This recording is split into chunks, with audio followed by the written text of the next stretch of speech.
Hello?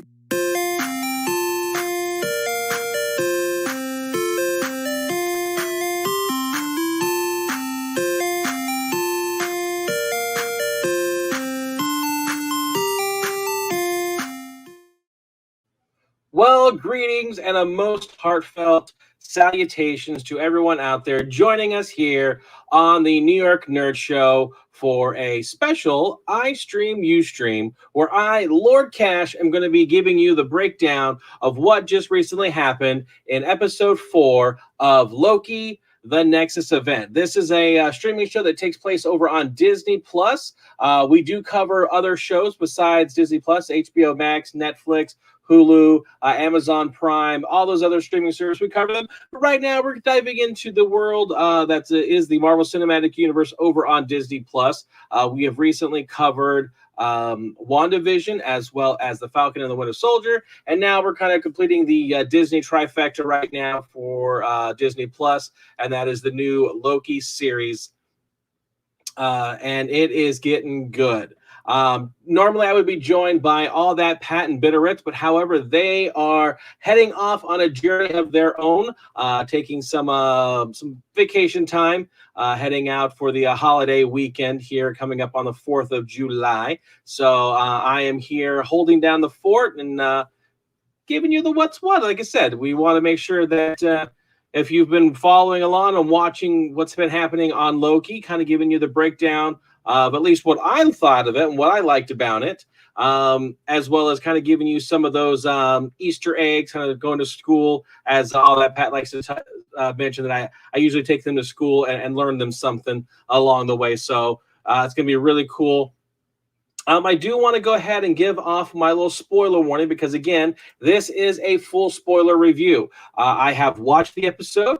Hopefully you have watched it as well, and you are joining us here to kind of get an insight of what kind of maybe it meant and what it all means, what's possibly happening in the future. So I definitely want to make sure that if you have not watched this episode, definitely go back and watch it. I won't say wait till the next week because, again, episodes 3 and 4, I kind of said we're going to fit together, and I kind of was right. They do really mesh well together. I watched episode 3 again last night with Lady Cash, and then of course I watched that Tuesday, and then yesterday, Wednesday, I made sure I watched episode 4, and they kind of do nice flow right into the other, especially of how you're kind of left like kind of a, one would say, a bigger cliffhanger than some of the other ones. Basically, Sylvie and Loki are kind of trapped on Lamentus 1, trying to figure out how are they going to get out of here. The TVA has no way of seeing them because of the fact that this planet, everybody's supposed to die on it. So anything that they do doesn't matter because it's all going to get destroyed. So they were trying to get on that ship to get off the planet, and that was going to hopefully cause, at least let them get off of the planet so that we don't die. But now we had to figure out exactly how were they going to cause a Nexus event to maybe have the TVA notice them and come rescue them. And so basically that's kind of what happened. However, we don't necessarily start right there. We even go a little flashback because since we now know a little bit more about Sylvie and where she's come from and who she is, we kind of had to do a little backstory. So the episode starts off with the beautiful city, of Asgard. And here we find out that Sylvie is playing with a one of the Valkyries and got a kind of a dragon there playing. You kind of almost see the Viking warship in the back. So she's over there kind of playing around, doing her little thing. And then all of a sudden, boom, here comes the TVA saying, hey, you have been convicted of a Nexus event. And the person that's leading this is Renslayer. So we know her kind of as the judge from episode 1, as well as kind of Mobius's boss throughout the first couple episodes. But this is kind of back when she was a field agent before she had moved up into the ranks and had pretty much, she's the one that brought the female Loki or Sylvie back to the TVA. And when she gets there, kind of almost in that same fashion of how Loki gets there, she comes through, goes through the process. This looks very similar to where, hey, this is where you sign. This is everything you said. I'm going to go on a little hunch here that since she's as young as she is, she's not going to have the large stack that Loki did. And I'm sure since she's kind of terrified, she's not going to have a couple extra pages added up. What? This is absurd. And actually having those extra pages added onto it. And then, of course, she does go through the little scanner there to find out if she's a robot or anything of that nature. And then, of course, she does go before the judge. And in the process, she kind of bites Renslayer's arm, stomps her on the foot, and in the process is able to pickpocket her and grab her little time pad and is able to get on out of there. One of the things that I kind of found a little bit awkward and I don't know, she grabs the time pad and then gets away and has opened up a time portal, whatever. And Renslayer is just kind of standing there going, what just happened? I don't know, but for me, I'd be like, let me go after you. I feel like that would be something that, if you're a trained field agent, someone gets your time pad, you go back and get it. You don't just stand there with glazed over look on your face. You kind of rush because then again, very soon, I don't know if there's a time limit of how long it opens up, but we saw in episode 2 that Sylvie opened up the portal and it was open for a long enough time for Loki to walk through. Now I'm sure, that's all kind of that feeds the storyline. So they did it that way. And as soon as he goes through, it closes. They kind of had to do that way just because that's storyline. But the fact that it's open, she kind of just stays there and go, oh crap, I actually just did this. Let me get out of here. The fact that Renslayer never did anything to try to get it back, never chased her or anything of that nature. So I found that a little bit odd, but hey, whatever. It's the way the story's built up, and so I'm good with it accordingly. And then, so we kind of come back to the present, and we find Renslayer going in to see the time period. It's kind of the first time we've actually kind of seen them. And it's kind of cool how they look and everything. But she comes out and has a talk with Mobius. And then this is when we find out that C20, the agent that got kidnapped from the Renaissance Festival, that had her mind opened up, was killed. They pretty much had to prune her because she was not acting right. She was going mad, and they had to get rid of her. Now we come back to where we have Loki and Sylvie on Lamentus 1. They're pretty much just chilling there by the water as this moon planet or I think if the moon's crashing into the planet or the planet's crashing into the moon, I forget which one it is. And they kind of have a nice little moment there. They hold hands. Nice little, romantic thing possibly looks to be budding. And because of this, because you now have two versions of Loki kind of, I don't want to say falling in love with each other, but getting feelings for each other. That creates the Nexus spike on Lamentus 1 that the TVA needs to see to be able to find them, to go get them and rescue them. And essentially, as soon as that happens, boom, doors open up and they're able to come on through. Now, one of the things I do find amusing is when they come through, obviously they get apprehended by the TVA agents. They get the time collar put on them so they can't run away. And in the meantime, they make Loki makes a joke because you've got about 4 or 5 people going with Sylvie down one hallway, and you've got 2 agents with Loki. And as he's going down the hallway, he's like, by the way, I find this a little insulting, the fact that I should have as much security as Sylvie does. What's up with that? I just I found that amusing because, again, essentially they are the same person. And I realized that, Sylvie's been on the run for a little bit longer and causing a lot more chaos throughout the universe, but still, they're kind of the same person. So I kind of found that amusing. But Mobius pretty much takes Loki and is like, you know what?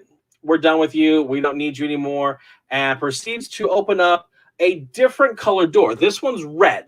Normally the other ones have been that golden shade, and this one's a red door, which, you know, if you've ever seen any movie, red usually means something. Whether it is, you know, the movie Sixth Sense, where red means something, or this and that. The fact that this is a different door means that wherever he's going to go through, something different is going to happen. And basically, what that happen is he's going to go into his little punishment, his little time loop, where basically Lady Sif, who we have not seen since the second Thor movie, The Dark World, she was not in Ragnarok at all, which is good because the Mighty Three pretty much get killed by Hela when she comes to Asgard. So probably a good thing that they weren't there. But basically now he's stuck in a time loop, reliving this one moment where he's cut her hair and she comes in, punches him in the face, knees him right in the Infinity Stones, and punches him again. So it's one of those things where now he's on this loop of constant punishment, constant torture, and hopefully, you know, as we go along, he's able to have that epiphany moment, that groundbreaking moment of realization. So, but not yet. We're not there yet. We do find out that Loki, you know, kind of gets pulled out of the little time loop, and Mobius has another talk with him. And in the process of doing this, Loki pretty much lets out the secret. And that is pretty much, you're all variants. Everyone in the TVA is a variant and pretty much has had their mind wiped. C20 kind of came to that realization when Sylvie unlocked her mind. B15 is kind of coming to that realization when she was possessed. And so that's one of the abilities that Sylvie has, is taking those memories that they once had and creating, you know, the illusion when she kind of enchants them, as she talks about it. And the one kind of thing that I found amusing that Loki said is when he's about to go back into the little time loop, that Loki was like, that you're the, you know, the biggest liar of them all, or something of that caliber. And Mobius is like, what? Because I told you your girlfriend was dead? I love his reply is, oh no, that I can respect. I mean the lies you were telling yourself. Just the fact that, you know, as a trickster, he acknowledged the fact that that was a good. You had me. You had me going. I respect the level of, you know, lying that you did to trick me. I respect that. But, you know, he's also saying that the lies you're telling yourself make you the biggest liar because you are believing the lies you're telling yourself. And that's basically everything about the world that he is living in. He believes it to be real and not necessarily fake, but the fact that he thinks that he was created by the TVA to be in the TVA versus where everyone has been a variant and then kind of had their minds wiped and put to work for the TVA. I mentioned B15 is kind of having her own little moment. Basically, she goes in and has a word with Sylvie, takes her back to the apocalypse in the future, 2050, and goes to the Rock's Cart store. So they're right outside. It's raining and everything. And basically, B15 is like, show me these memories. Show me what you are actually talking about. And you kind of see her temple lights up green where she's actually seeing all these memories. And in fact, she's like, she gets there and she's actually crying in the rain because of the fact that she says the line that I think I was happy. I was happy there before they pulled me out to make me work for the TVA. So that was kind of one of those little moments where it's like, okay, the band-aids are coming off, the plot is being revealed, and it's really kind of interesting how we now have yet another TVA agent that is seeing the quote-unquote light. Now, within this, Mobius is kind of he's got his curiosity. He's wondering what's going on.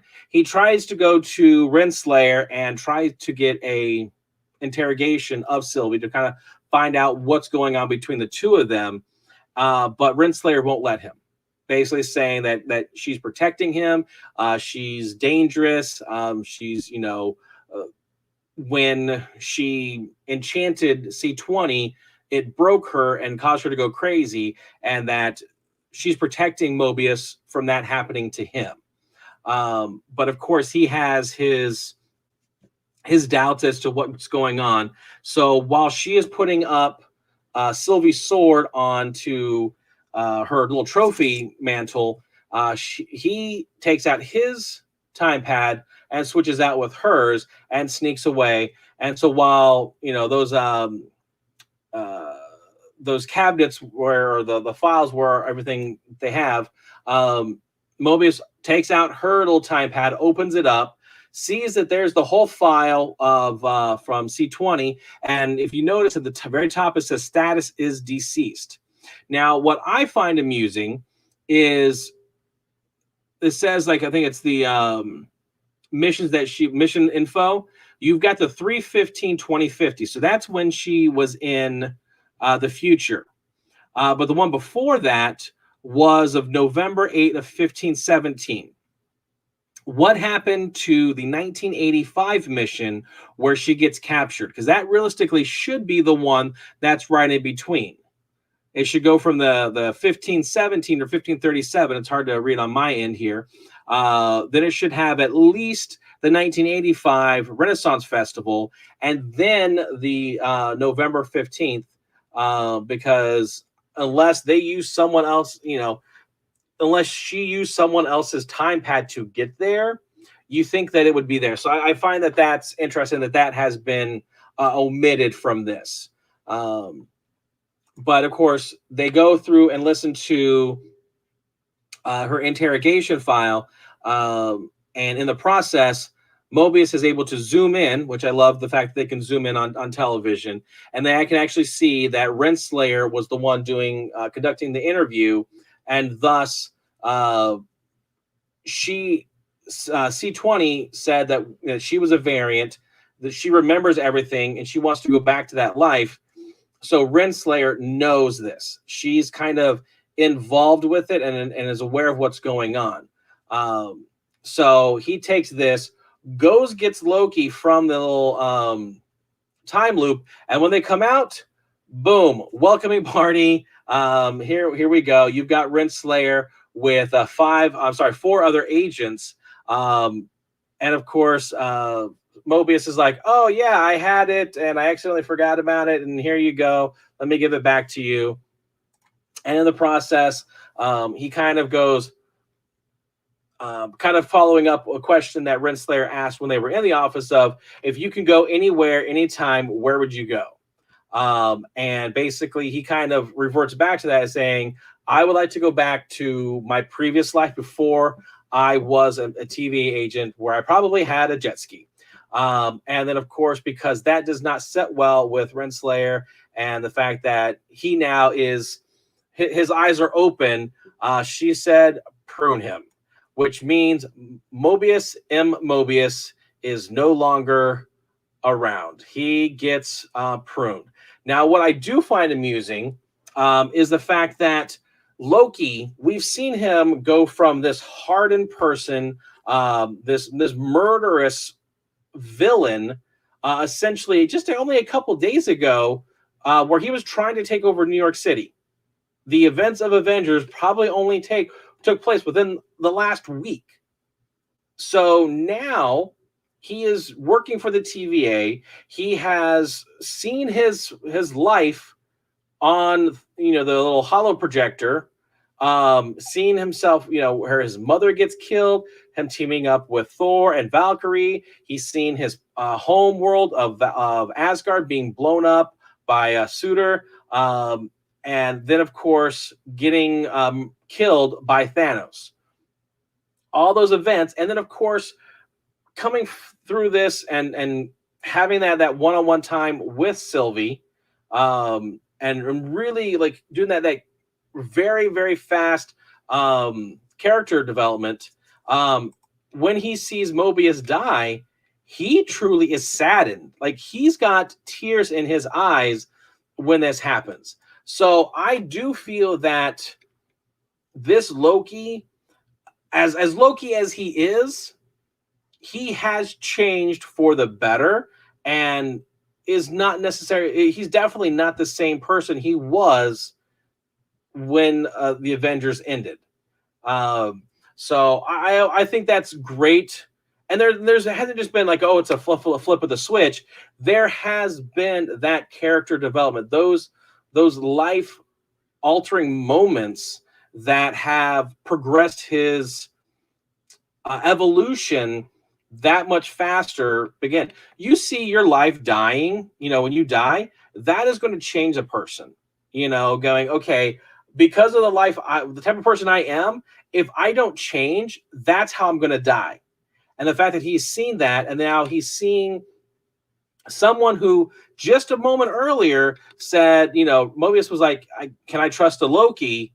And Loki's like, how about if you trust a friend? So the fact that Mobius and Loki were becoming friends, Loki and Sylvie were becoming, they cared for each other more than, just a friend glance and everything. So they take Loki and they're like, pretty much wait for me by the elevator. The timekeepers are going to oversee the pruning event. So Renslayer goes to where Sylvie is kept, and the only thing I can think of is, because her hair is now wet versus how they brought her in from Lamentis 1, which was 20-30 minutes ago, maybe an hour. She's got wet hair from when B-15 took her to the Apocalypse in 2050.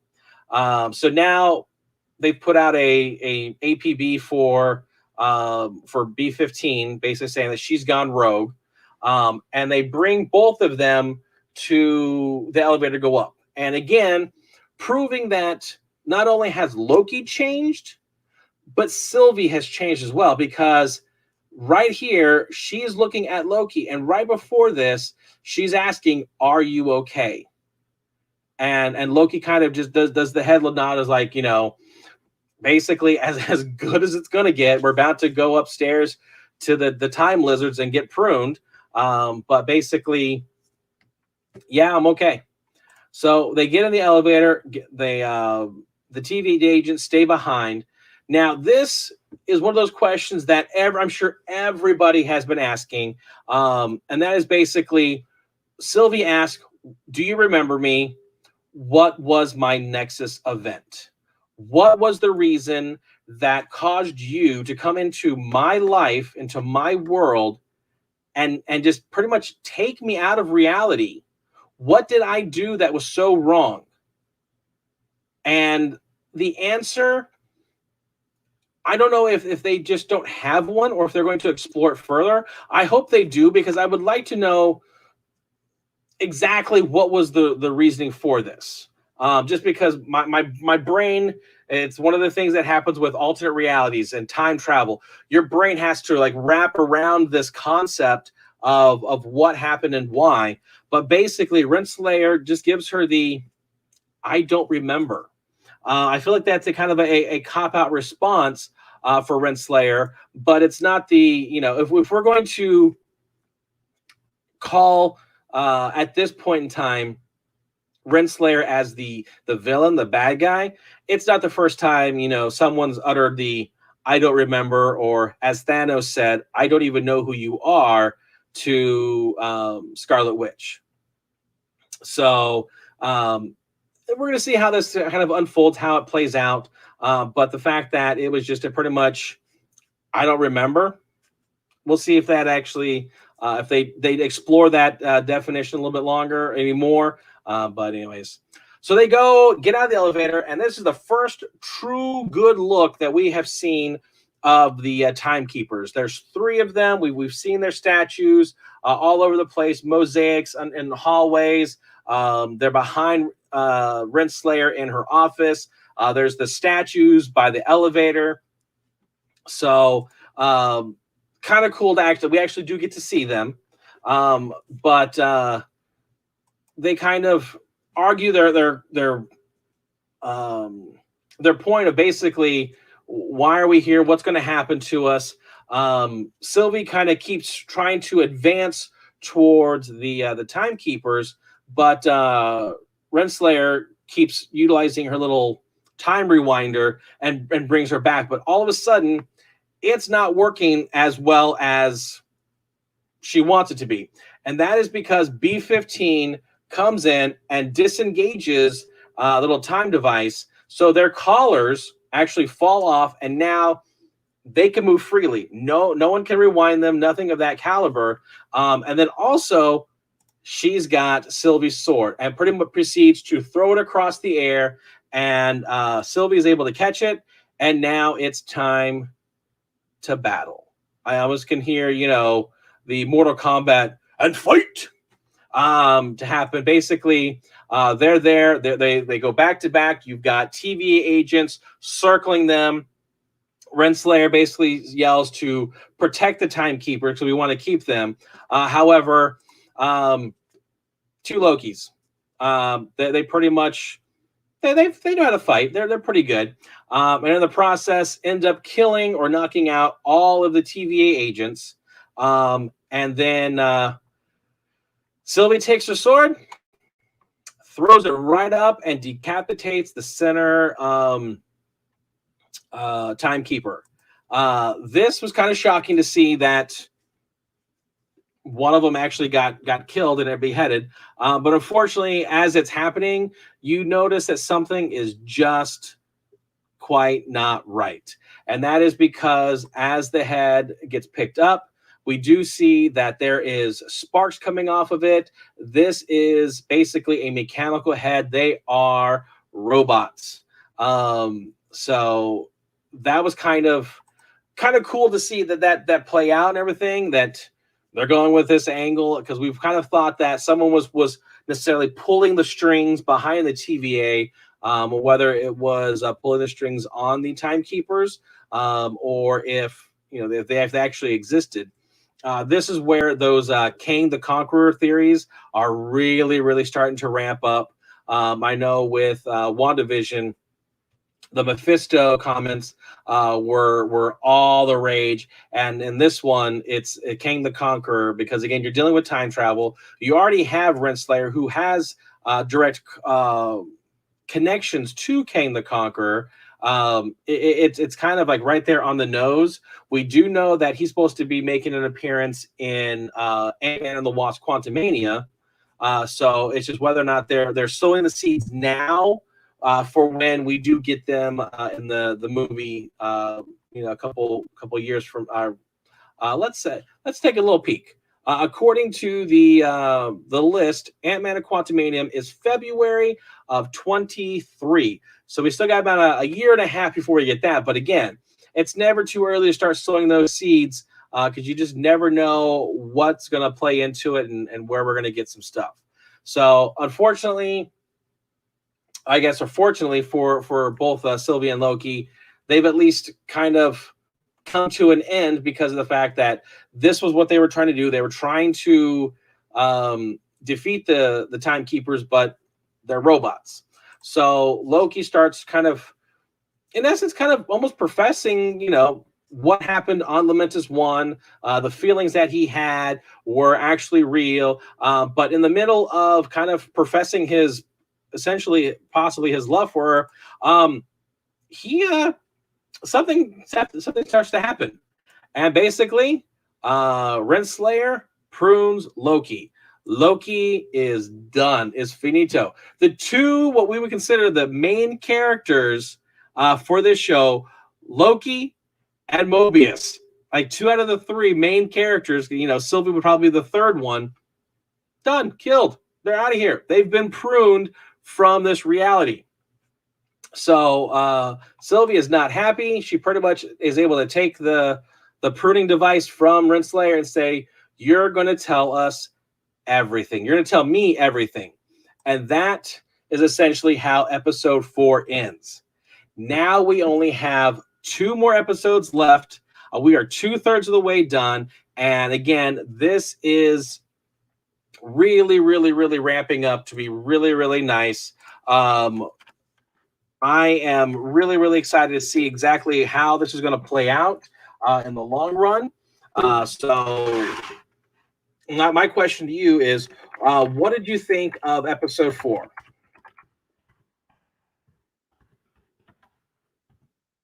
What did you think of episode 4? And then, of course, within that, what are your thoughts of the series overall? Do you still like Thor? I'm sorry, do you still like Loki? Is this one of those shows that you're pretty much like, nah, I'm kind of tuning out. It's getting a little too crazy, too outlandish. I'm done with it. But for me, it's just starting to, it's just further ramping it up and making it more and more exciting. Now, that's kind of like what's happened as far as the storyline goes. But of course, we like to dive in just a little bit further, and we like to talk about those Marvel Cinematic Universe Easter eggs. Now, there wasn't a whole lot in this one that, as far as I would consider it an Easter egg. So the first one that kind of sparks my mind is there is a comment said by Mobius when talking to B-15, and that is, we've brought in Kree, Titans, and vampires. Now, if you've been around the MCU for any length of time, you're going to know who the Kree are. Those are those blue skin creatures. We saw them a lot in the Captain Marvel movie. Basically, we've also seen them. Ronan the Accuser from Guardians of the Galaxy. He's a Kree. So we definitely have seen them throughout the cinematic universe. Titans, Thanos, he is a Titan. And I have a feeling through the Eternals, we're going to find a little bit more about some of these Titans' backstory. It's a theory of mine, but definitely those are 2 out of the 3 that we've seen in the MCU so far. Now, it has been announced that there is going to be a Marvel Studios movie going to be coming out by the name of Blade. Mashallah Ali, who is going to be playing Blade, he looks familiar, and that's because he played Cottonmouth in the Luke Cage Netflix series. So whether or not they're going to, those shows have kind of loosely been canonized into the MCU. They have always referred to the MCU. The MCU has not necessarily referred back to them. Kind of in that same regards to the Agents of S.H.I.E.L.D. Because again, we've had the Stronghold book from WandaVision. We had its first appearance in Agents of S.H.I.E.L.D. So the closest thing we've ever had was actually when Lady Sif was in a couple episodes of Agents of S.H.I.E.L.D. I think the last episode she was in was from season 2. So there's that. But then there's also another vampire movie on the rise that is Marvel Cinematic related. And that is the new Sony movie called Morbius. Basically the living vampire where he alters his blood and becomes a vampire type creature. And the only reason why I use the air quotes on that, from what we see, not because again that's from the Sony verse versus the Marvel Studios, the main proper one. That's Sony has the whole Spider-Man line that they've had a partnership with. But it looks like from the trailer, if they're keeping it, Michael Keaton's character from the second Spider-Man movie, where we see him as the Vulture. It's kind of whether or not that's part of the storyline. It's kind of that same person. And I'm sorry, that was actually in the first Spider-Man movie, not the second one, because the second one they go to Europe. My bad. So in the first Spider-Man movie, we find him as the Vulture. He looks like he's in the trailer as that character. So it's as if they're still trying to build that Sinister Six team together. You've got, Vulture, you've got maybe Mysterio, you possibly have, if they bring Mysterio back, who knows if he truly did die at the end of the second movie. You've got Morbius, so who knows exactly what they're doing. But again, that's yet another vampire type movie that's going to be in the possible greater cinematic universe of Marvel. So now, one of the things that kind of, let me see, look at my notes here. When we see the Timekeepers, I kind of had a deja vu type of feeling. And that's because one of my favorite beloved films is, of course, Bill and Ted's Excellent Adventure. You kind of have the Future Council kind of sitting up on high. You've got three members there. And it kind of gave me that same little vibe that the Timekeepers did with the Council of the Future and Bill and Ted. So I don't know if you got that same vibe. Definitely let me down below. Comment down below if you saw that vibe. Also, the kind of how the smoke and everything was when I saw like this one. I didn't realize it till the very end, but I almost got kind of a Ghostbusters one on the top of the roof. Kind of have all that little smoke and everything. Kind of gave you a Zool type of feeling to it, by the colors and everything. Now, another one that we see is when Loki and Sylvie are kind of getting ready to start, quote unquote, kicking butt and taking names. It gave me kind of a little bit of Ben and Ray as they started taking on all of the Praetorian Guards from episode 8, or when they were kind of working together in episode 9 up against the Emperor. So I thought that was kind of a little homage vibe that I got. Star Wars, Marvel, same company, same umbrella, so to speak, owned by Disney and all that fun stuff. So I kind of felt that there.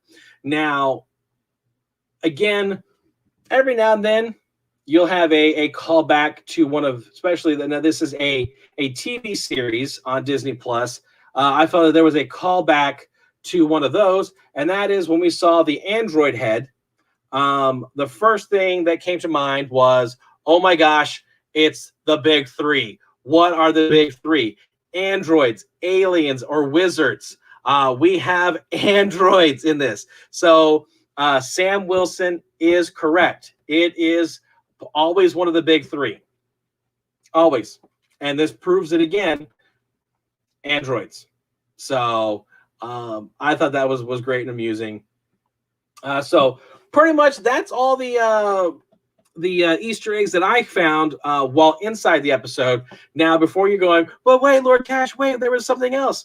You are correct. There was the first post-credit scene that we've gotten in this series. I'm hoping that this is now going to be the reoccurring thing for episode 5 and episode 6, that we are going to continue to get these post-credit scenes. And basically, as the credits are rolling and we get all that stuff thrown together, all of a sudden, boom, we see Loki lying on the ground, eyes opened up, and basically going, what is this? Is this hell? Am I dead? And then you hear a voice that says pretty much, and I'm going to paraphrase here, if you don't get up, you will be. And then they do, and what's cool is in the credits, you'll see that composed by Alan Silvestri. You've got the I'll Take That Drink Now. That is the music that is played in the Avengers when Loki is knocked out on top of Stark Tower, that later becomes the Avengers Tower, and he kind of wakes up, and all the Avengers are looking around him and Hawkeye's got the bow and arrow at his face. It's that same type of music, kind of just scored just a little bit differently, but they kind of use those notes, and that is because, again, as Loki looks up, this is what he sees. He sees 4 other Lokis looking right back at him. It looks like you've got the ruins of New York behind him. In fact, the right one looks like it is the Stark Tower, Avengers Tower, that has pretty much been disintegrated. This has been an apocalypse right here. Now, you do have 4 different Lokis there. And if you go to the credits, you at least have 3 of them. And that is, you have classic Loki, played by Richard E. Grant, which he's the one that actually spoke. You've got Kid Loki, played by Jack Veal. And then it's labeled as Boastful Loki, though I've also seen it labeled as Worthy Loki, because if you notice in his hand, in his right hand, he has a hammer. Not exactly a Mjolnir, but a hammer of sorts. So I'm wondering if that, it's Boastful, Worthy Loki, or that kind of, and then of course, Kid Loki is holding in his arms an alligator with the Loki horns on his head. So those are your 4 different Lokis. Now, of course, taken directly from the comics, you do have your classic Loki in that green and yellow type of outfit. We first kind of see him in the Journey into Mysteries 85, I believe. And it's like, it is Loki, my sworn enemy. He has found me at last. So that's my Thor impersonation. I apologize. And of course, here is Kid Loki. You can kind of see him underneath the ground as part of the Young Avengers series. So again, taken straight from the comics and everything. You've got Speed and Wiccan there. You've got a younger version of Kid Hulk. You've got another version of Captain America. I can't remember what her name is. And then, of course, you have Hawkeye's daughter, Kate Bishop, which, again, we're going to find a little bit more about her in the new Hawkeye series, hopefully later this year. Now, I realize the skin color is not exactly the same, but here is a version of Loki, the Worthy Loki, where he's actually wielding Mjolnir, the hammer, as he's fighting. So here's a screenshot of that. I believe he's going up against Thor. So those are the 3 that are actually taken directly from the comics. Now, I don't know if we've actually ever seen a alligator version of Loki. However, Loki does do a trick onto Thor where he turns him into a frog, or as they called him, Thor and Frog is Throg. Is basically what he becomes. So naturally, to kind of combat, Throg is Loki-gator. I know that doesn't really sound good, but I tried to make it work. So those are your four Lokis. If you count original Loki, Tom Hiddleston, and Sylvie's Loki, that is your 6 people that could form your Loki Avengers. Avenger Loki. There's not a good way to. It's not the Revengers. I'll just say that. We'll have to find some way to, merge those words together. Maybe they might have, something else, But that was kind of what I saw here. A couple other things I want to point out, and that is just strictly in the end credits themselves. As I've been watching them, I've noticed that for the most part, they've been the same. There has not been a lot of things that have been jumping out. It's literally been the same end credits. However, I actually took all 4 episodes of the credits, lined them up at the beginning, and let them play. And for the most part, they're all accurate, except for some of them have a little bit longer, a little shorter, little pieces kind of like going there. But there are 2 segments that do show that things are just a little bit different. And that is when you look at the lockers, inside the locker that's open, all 4 posters are different from week to week. So, you've got from episode 1 is in the top left where it says always watching. Then, of course, the second episode is the top right where it says less meetings, more productivity. And then the bottom left was from episode 3. The timeline in something, it's hard to read there. And then, of course, the episode 4, you've got the Hunters poster there. So I'm curious to see what's going to happen in episode 5 and 6, if they're going to keep the posters changing out. Be kind of interesting and cool to see that. And then, of course, the other one is if you've picked this up, there's those 5 or 6 photographs. When we see from the first episode, they do tend to change. You've got some of them, not all of them.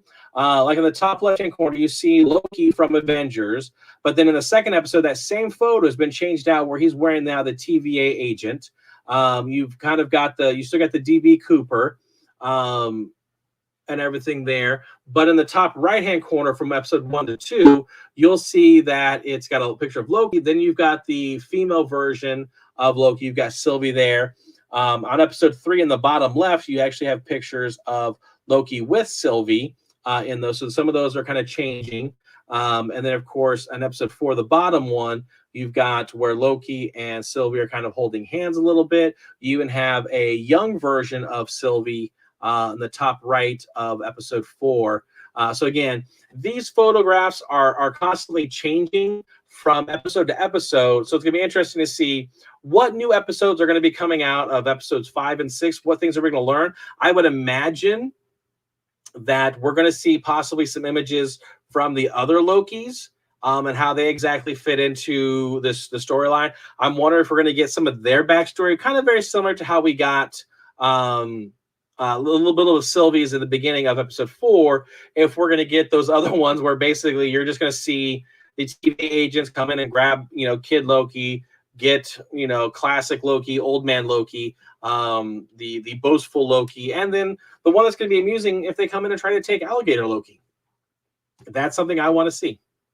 So if you are looking to see more stuff, Marvel related, especially with Loki related, they just announced over on Disney Plus next week, being released on July 7th. They're doing The Simpsons, The Good, The Bart, and The Loki, kind of a little crossover mashup of them. So definitely check that out. When episode 5 comes out, I know I want to be checking it out. I'm sure it's going to be like a short, 10-15 minute short. So I'm definitely be checking it out. We'll probably talk about it maybe just a little bit next week. If it won't be part of this episode, all that Pat Bitteritz and myself might do just a quick little blurb of what we thought of it. I know on May 4th, they released one with Maggie going to daycare, which was hysterical. I laughed continuously throughout it. So if you haven't caught that one, definitely do so. And the next Wednesday on the 7th, check out this new episode of The Simpsons, because, again, it looks to be pretty good. Now, of course, this is not the only video stream that we do here on the New York Nerd Show. We do have shows every night at 8 o'clock, life willing. Things always happen, and we do our best to make sure that we give you a new content every night. But in the event that it doesn't, we got to understand, hopefully. But we do have various shows. Right now, you're watching iStream, Ustream right here on Thursday night, where we will talk about what's going on in the world of streaming service, whether it be Disney Plus, HBO Max, Netflix, Amazon Video, Hulu, you name it, Peacock. We're going to be all over that stuff. It's going to be great.